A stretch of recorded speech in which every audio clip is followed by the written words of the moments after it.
Thank you for blessing me with a soul family that sees me, knows me, loves me, guides me, corrects me, and protects me along this journey. I thank you for everything inside of me and everything that surrounds me. I thank you for everything I've been, everything I am, everything I will be. I thank you for everything I've gone through, everything I'm going through, and everything I will get through. I thank you, thank you, thank you. In your powerful, wonderful, amazing first name I pray. Amen. Hi. Hello, friends. Hello, people. Hello, world. It is Sunday, 1/11. That means it is clarity. August 1st, that means it's my birth month, and I plan on celebrating all month this year because I never do, and my birthday's at the end of the month, and I just, I don't want to take up too much space. I just be like, okay, I'll just celebrate my little day and keep it moving. But why can't I start on the 1st and go through the 29th? Why can't I just keep going till the 31st? I don't know. We'll see. But this year, I do plan on, celebrating myself because I have been feeling myself a little bit more as it gets closer to my day than I have in years past. Granted, today isn't my favorite day of all days, but if that's your first time hearing that on a Clarity, then you must be watching for the first time. So I seldom feel like I'm feeling myself when it comes to Sunday, but as the week goes on, as things happen and I get ideas and I process things, that changes and it gets better and easier and all that fun stuff. So I know that this will be the same.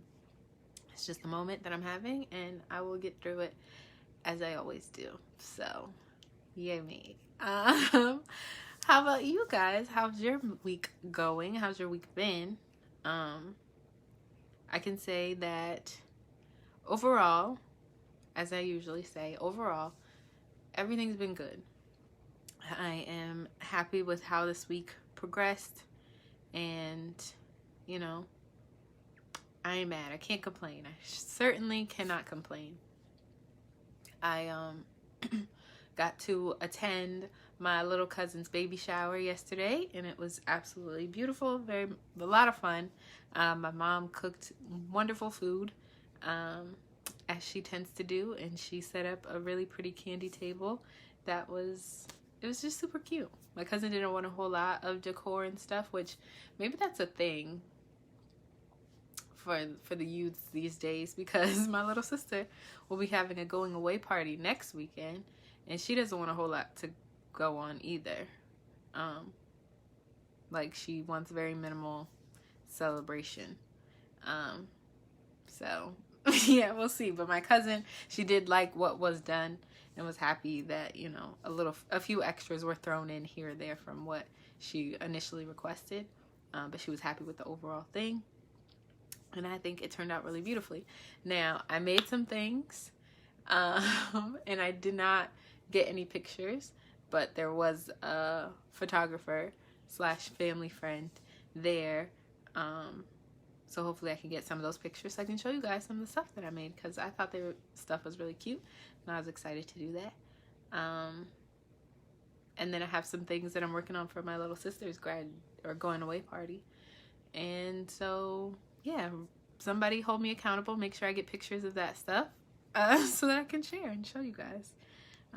Because these kinds of things are part of, or things that I want to make a part of Blackberry Handmade. They're things that I want to be able to do for people, do custom decor, whether it's for a party or just to keep in your home, like pillows and even furniture at some point, kind of stuff. Or, of course, wearables, things that you would want to wear, but just being able to make things per request, right? Hi, Mommy. Thanks for tuning in. Just being able to make things that are requested from people, just because I feel like I can, right? If you tell me what it is that you want, what you're asking for, what you're looking for, I can do something to that effect. I don't know if I'll ever be able to mimic what someone else is doing, but I can figure something out. Hi, Anna. I'm sure I could figure something out, and that's really the fun of it for me, and to be able to make someone else's, I guess, vision come to life. And saying that particular sentence makes me think of what I want to do with Do You, as far as being able to help people make their own visions come to life. So no, I'm not very good at teaching everybody the crafty stuff, and not everybody even wants to do the crafty stuff. But when it comes to life, we have to do what we have to do. And part of creating the life that you really want requires you to, you know, go through that process. So I do it in the physical world by being crafty, and in the spiritual world, I guess, by wanting to facilitate people's crafting of their lives, if that makes any sense. Sounds like the Hallmark card version of a job description.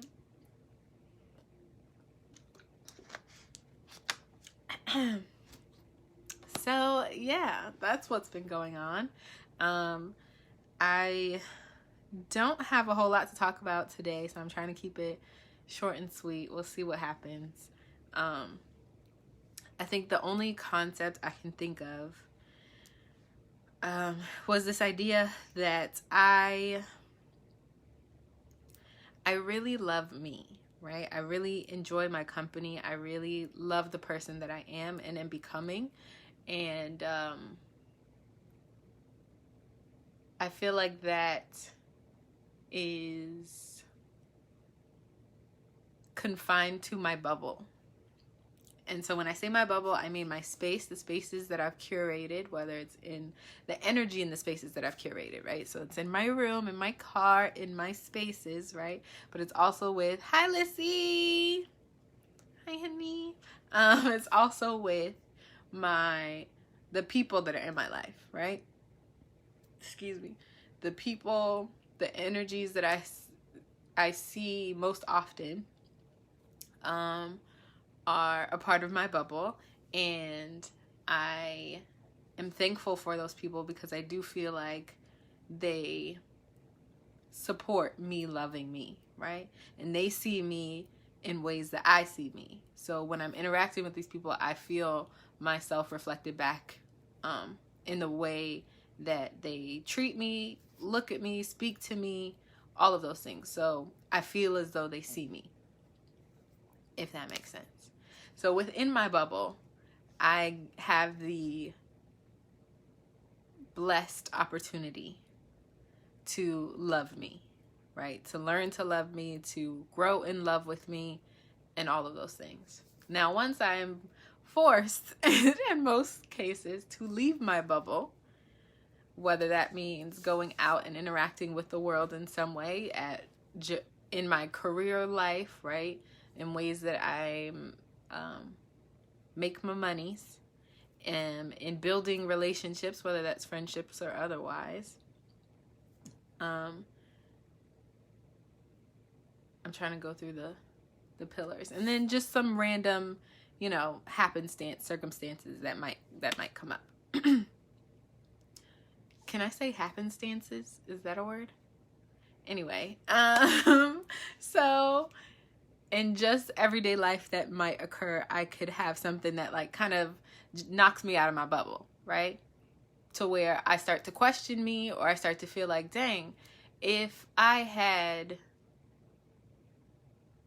this, that, or the third, I could experience this life differently, right? My experiences could be different. And I sometimes I just wonder what it would feel like to experience certain things. So if you're hearing me, right, if you're listening, I'm sure some people are thinking, oh yeah, you have insecurities. Yes, absolutely. We all do, I think. But it feels like, okay, so yes, I have those insecurities, so we'll establish that. But then it feels like it's something else. It feels like it's something different. Like there's more to the story. And then when I consider actually what it would mean to follow through with that, and what it would mean for me to have something else, do something else, be someone else, essentially, in order to have those experiences in the world, what that would mean for my bubble, what that would mean for me when I'm with myself, when I'm by myself, how would that alter our relationship?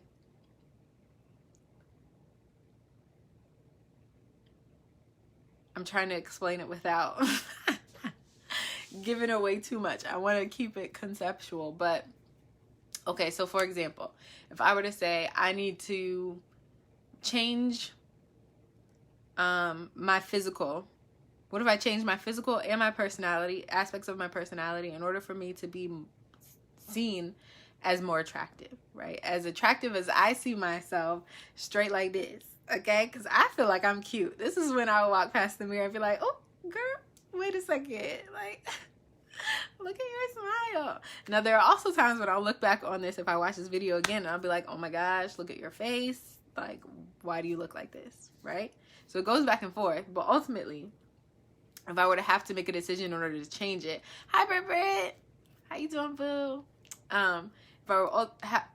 If I were to have to make a decision in order to change it, like the only way I could change my face is to get surgeries, right? Or to wear makeup every single day in order to present as like whatever this perfect picture is that I'm thinking is going to garner the results that I want out in the world.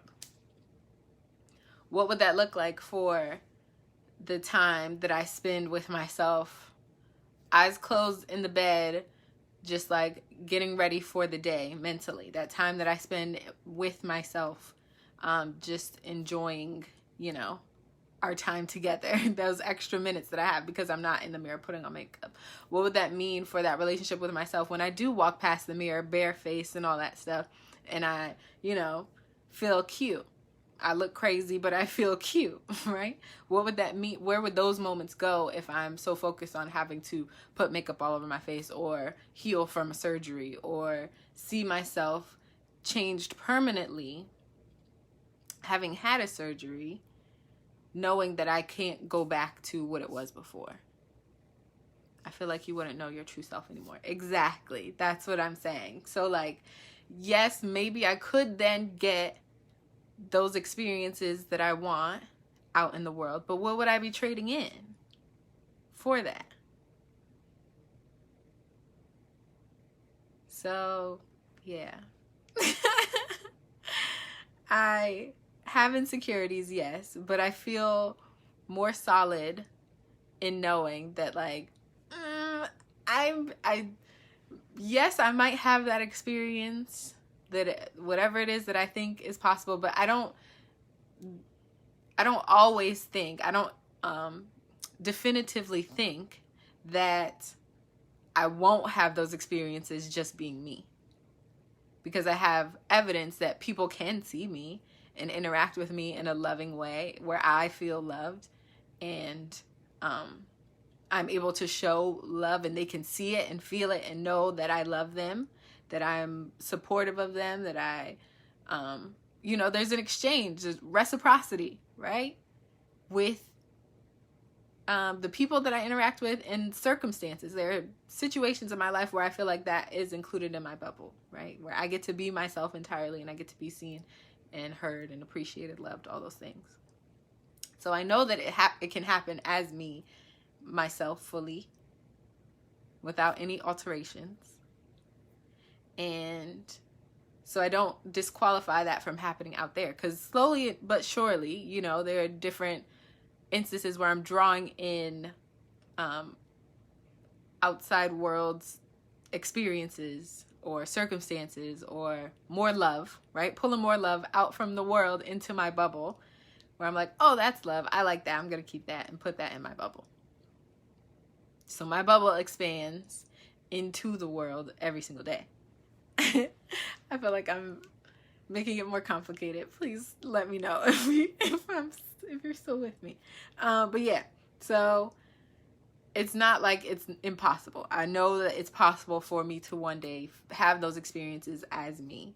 But I guess there's a part of me that at times it's like, why can't that happen now? Why hasn't that happened already? But as of right now, I don't feel like making it happen any faster is worth whatever I may lose. Yay, thanks, Lissy. So what does that mean? What is that called? Because maybe self-assuredness. I keep struggling. I realize now that I struggle with the word confidence and being able to call myself confident because I've been so insecure my whole life. But I think maybe I need to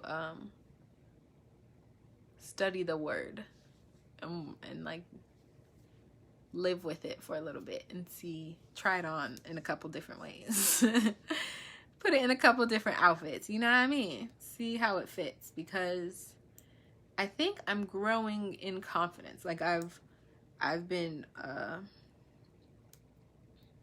moving the needle, walking the spectrum. Yeah, limbo. Right. That's what I was just about to say. I've been walking the spectrum. If it's like insecure on one end and confident on the other. Remember, we talked about duality, right? Being, you can be both sides of whatever. So whatever you deem the opposite. So if I'm saying insecure and confident on opposite ends, polar opposites or whatever, then it's our job in life to be walking the spectrum between the two, to be walking the path between the two, so that you have balance, you have understanding, you have love and appreciation for both sides of yourself, that you know when I'm insecure, I need more me time. Maybe I need to love on myself, appreciate myself, see myself. And when I'm confident, that's when I can go after things. And I also need to be careful of how I talk to people or interact with others, because that could lean into, you know, another part of yourself, into it could trigger you to act in different ways, you know what I mean? But you have to know what those things are and who you are in those two different positions, so that you can find your balance, find what feels most like you. So even if I'm not ever going to be 100% confident, because maybe my confidence or my idea of confidence has some toxicity into it, right? In it. And maybe I shouldn't want to be whatever I've defined confidence as, whatever the details are of that definition. I don't know. What does that look like on me, on Patrice? It may not be what I actually want to portray, even though confidence is key in the world out there. Patrice's version of confidence may be like 80%, right? That little spot just before you get to full-on confidence. Maybe that's my sweet spot. That's my balance. So I still maintain a bit of humility, right? Maybe you could call it that. Soften it. So while it might be 20% insecurity, maybe I call it humility. And I call it just knowing where it came from, right? But the only way you get to that place is by walking, whether it has to be back and forth or just walking that line between the two versions of you. Right? So that feels like it just supports this idea that I'm going to be Patrice in whatever situation. Like when it comes to my diet, they're like, oh, are you a vegetarian? Not right now. I'm a Patricitarian, I suppose. Like I was using flexitarian when we were in the mountains, which, yeah, I guess technically, but also what I feel like eating is what I feel like eating. How I feel like working is how I feel like working. Like I don't know how to explain any of it at this point. Everything's just like what I do what I want. That's what my sister says, so that's what I'm doing. I think whatever makes you feel like you and makes you feel good at the end of the day is what you should go with, and others should adjust to how you are. I don't know, something like that. Yeah. And even beyond other people adjusting to me, like I do want to do what I want to do. And sometimes what I want to do is be in support of other people, or to make sure that the people around me are comfortable and happy and whatever. So am I open to compromise? Absolutely, because that is what I want to do in order to grow in the relationships that have and will enter my life. But outside of that, I don't even need people to adjust, right? Like I think why I still want to walk towards confidence is to get to that place in the world of confidence where you, I don't even want to say don't give a shit, but like you're headed in that direction. Maybe you don't get all the way to don't give a shit. I mean, listen, it's, I think of you every time that word compromise pops in my head, just so you know. So yeah, maybe I don't want to get even all the way to the don't give a shit. That comes before confident, I guess, or maybe it's synonymous with confident to me. But I do want to toe that line, like get close enough to that where I start to feel like, okay, it doesn't matter. It doesn't, but it doesn't. Right? Tone? Can we talk about tone? But yeah, I don't know. Does that make sense? Like, I know it doesn't matter, but I want to know it doesn't matter. And then I will feel like I'm in my sweet spot. Maybe. We'll see. I might want to press even further. I might want to get on my Devil Wears Prada shit. But you see the influence it had on the rest of her life? Like, she had some mess happening in the background that she couldn't control. She was very anal, very controlling, very like sure of what she wanted. But in the background, the things that weren't under her thumb were kind of falling apart. So I don't want to go that far.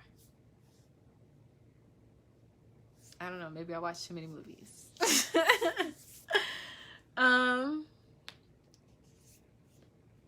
Yeah. What did I say? Can we talk about tone? And B wants to talk about compromise. Oh, okay. So I was literally thinking about compromise earlier today because in the other room, my mom has this old drawing that I did. Had to be like first, second, third grade, maybe. I'll give it that. Of a drawing of her. It was, I guess, a Mother's Day card or something. And then a little typed up paragraph about her. And it says like, I can't even remember what it said. I know it says that she has black hair and brown eyes. And the last part is something like, I love her because she lets me read to her at night, even when she's already sleepy. And I saw it earlier today and I just laughed. Like, what, child? She lets you read to her even when she's already sleepy. I thought it was adorable, if I may say so myself. Not just because things were spelled wrong and grammatically incorrect, but in the picture, Picasso. But because I felt like I recognized an element of what love is. Before I could spell, before I could write words, before I could figure out proportion, I could recognize an element of what love is, and that would be love it. That would be sacrifice. That would be that compromise, right? That my mom could be sleepy and still know that reading to her was something that was important to me. I know, mommy, I got you, girl. Reading to her was something that was important to me, and even though she's tired, she's taking care of a house all day, worked hard, did what she had to do, mothering, all the fun stuff. It even said something about her playing with me. So she took out time to play with the girl, and now she's dog tired, ready to go to bed, and here I am talking about, let me read to you, girl. And she allowed me to do that. And I saw that, and I recognized my mom as loving me, right? So that was an element of sacrifice. And maybe I didn't have the words to explain at that moment in time, but I could definitely see and feel the value in sacrificing for someone else. Maybe you don't get to sleep as long as you would like to, but tomorrow you're gonna get cuddles and you're gonna get this cute, adorable card that's laminated and on your wall for 20 years because you sacrificed just for a moment. And I don't know how many nights this was. Maybe it was just the one night before I wrote the card and it just so happened to be perfect timing. I don't know. I don't recall. I have terrible memory, but thankfully we have this little piece of an artifact to hold on to forever. Sorry, y'all. I have a very dry mouth today. But yeah, that is a bit of sacrifice, which leads to compromise in some way. I'm sure having recognized that enough to be able to write it in my little paragraph, that I then reciprocated in some way. Like I said, whether it's with cuddles, whether it's with the card, just letting her know, yes, I see you. She received something on her end too. Or maybe there were times where I was throwing a tantrum and I was like, you know what, I'm gonna let her have it because she let me read to her last night. So, you know, this one is on you, girl. I got you. That was my way of returning that love, right? So, I don't know. I think that becomes the compromise. And in that way, I don't think it sounds that terrible. I understand your point of view, Seam, that you think you shouldn't have to lose nothing. But you know, and I know you know, which is why I can laugh with you, that at the end of the day, there are things that you just have to do in order to show the other person that you love them. And that it is not... that where you might lose in this situation, you grow in love and you gain in love. And that is ultimately what you want anyway. That is also something that you want. How's that? So you're still not losing. But I know that you know that because you're very... what was I going to say? I was going to say large-hearted person. What does that even mean, y'all? What? I think it's about time to go.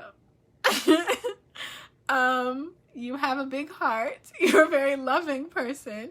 And I know that you know the beauty and power of compromise and what it means to love and loving relationships. A large-hearted person. That's great. And then we mentioned tone. And okay, so okay. So I know that I think I'll put it like this. I think a lot of the issues that we have, or that I've had in relationships or heard of other people having in relationships with others, friendships, whatever, interactions with others, how's that? Is the issues stem from tone. We do a lot of things in like text and stuff these days, so we lose the tone. I myself can hide behind the tonal blindness in text. Guilty. Sorry. I'm working on it. But I can use the fact that it's not, that there are options. You're tone sensitive? Yeah. So here's the thing. Here's where I'm going with this though. Do you think that you are sensitive to tone or sensitive to the lack of tone, and so you place your own perception, ideas, experiences, triggers onto what's happening, what's being said, and then essentially jump to a conclusion from there? Or are you able to be like, okay, I don't know what this is, I'm not going to put anything on it, you tell me and let me call you so I don't have to read it or anything like that, like, because like I said, I can hide behind the lack of tone in the text and just be like, after I've had a moment to think and consider where I was going in my head with the tone of it. I don't know how to explain it. Let me save the explanation because I'm gonna trail off and go somewhere crazy. My mind is not with me right now. Sorry. Yes, call the, see, yeah. I don't like talking on the phone. I prefer text, but I do understand when you gotta clear it up. You gotta clear it up. You gotta know. I do try my best to think positive instead of negative.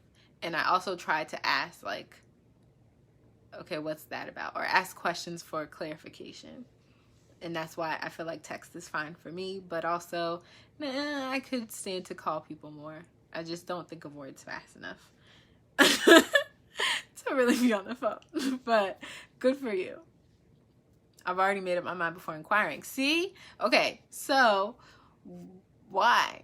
Like, do you, like, okay, I think we all have our reasons why, right? I'm not saying that it's completely far-fetched and ridiculous, but if you know that that is something that you do, how can you place that on the other person as like, this is what you're doing, if you know that a thing that you do sometimes is jump to conclusions before even getting questions for clarity? Like, I know that we do that. It's very efficient for, excuse me, handling a lot of situations.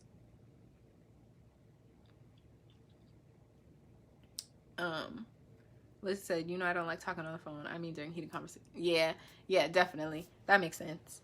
We ain't got time to be trying to figure this out. Let's just hash it out. And if you mad, you mad. We still gonna figure it out. How's that? But yeah, so you know that you're already gonna jump to conclusions.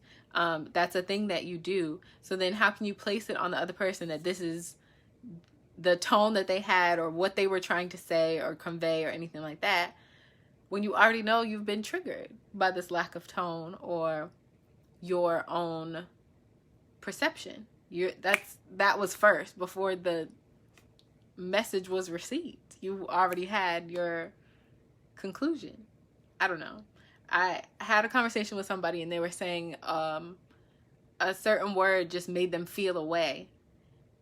And it's a word that could be taken in any direction, truly. But because that person just felt a way about the word, they couldn't allow themselves to hear that it could be something else, that it could be meant in a different way. And so I don't necessarily know the solution. I just saw it as like, oh, that's really interesting. I don't think I've ever seen the trigger word, but do they know? I guess the person will have to figure out what it is that it triggers. Like, what part of them is triggered and why? How did they hear that word that made them think that this is the way the word should be heard? Whether you know the tone or not. I don't know. Just gonna have to move furniture and hash it out. I don't know the answers. Definitely gonna have to hash it out. Let's not get violent. We don't gotta move the furniture. Let's not get violent, but we gotta figure it out. That is the answer. It's all gotta be figured out. We gotta think these things through. But yeah, guys, I don't know what else to say. I thank you for listening to me. If anybody would like to tell me how their week was, I would love to hear it. Oh, I also rekindled with an old friend. Rekindled? Is that what I want to? Reconnected, maybe? With an old friend. That was cool. Had a nice conversation. So if any old friends want to hit your girl up, feel free. Apparently, I am someone you hit up after many moons. So, I don't know. I will be, because I'm celebrating my birthday all month, I will be putting out my birthday wish list. One wish item a day for the next 29 days. Maybe all 31 because I'll be 31. I don't know. We'll see. But yeah, stay tuned if you wanted to get your girl a gift. There'll be lots of different things for every price point and skill or ability or follower count or network, you know. Lots of opportunities. Sorry guys, I'm being a little loopy.